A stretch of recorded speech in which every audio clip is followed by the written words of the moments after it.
Notre objectif, nous, donc, c'est d'être présent sur le terrain un maximum et de constater à chaque fois que les vendeurs à la sauvette sont présents et de leur demander de partir. Et puis si ça va plus loin, on est de toute façon rattaché à la police municipale. S'il y a besoin de suite judiciaire, bien sûr, puisque c'est un délit, la vente à la sauvette, et on est appuyé par les équipes de la police municipale.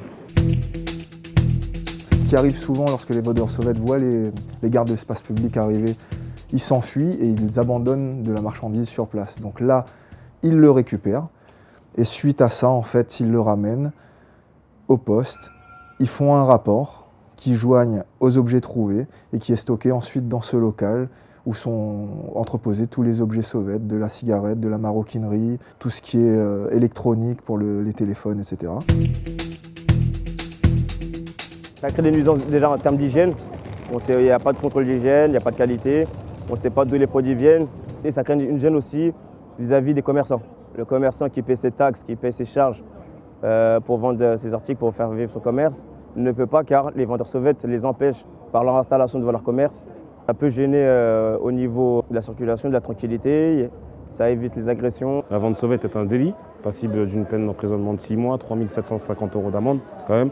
Donc ça reste quelque chose qui est traitable et qui peut donner lieu à des poursuites judiciaires. Donc lorsque les vendeurs sauvettes ne veulent pas quitter le lieu, c'est déjà arrivé, et là dans ce cas-là on passe sur une phase répressive immédiatement. Donc ça va à l'interpellation du vendeur sauvette, puis à la présentation à un officier de police judiciaire qui lui ensuite donne suite à l'affaire.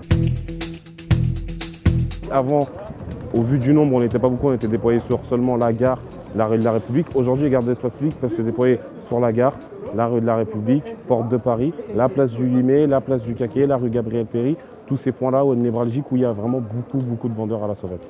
L'idée, c'est bien sûr un petit à petit d'avoir une capacité de projection sur l'ensemble de la ville, sur l'ensemble des quartiers. Et c'est là où, à terme, le maire veut recruter beaucoup plus d'agents pour pouvoir justement répondre aux besoins des habitants de Saint-Denis.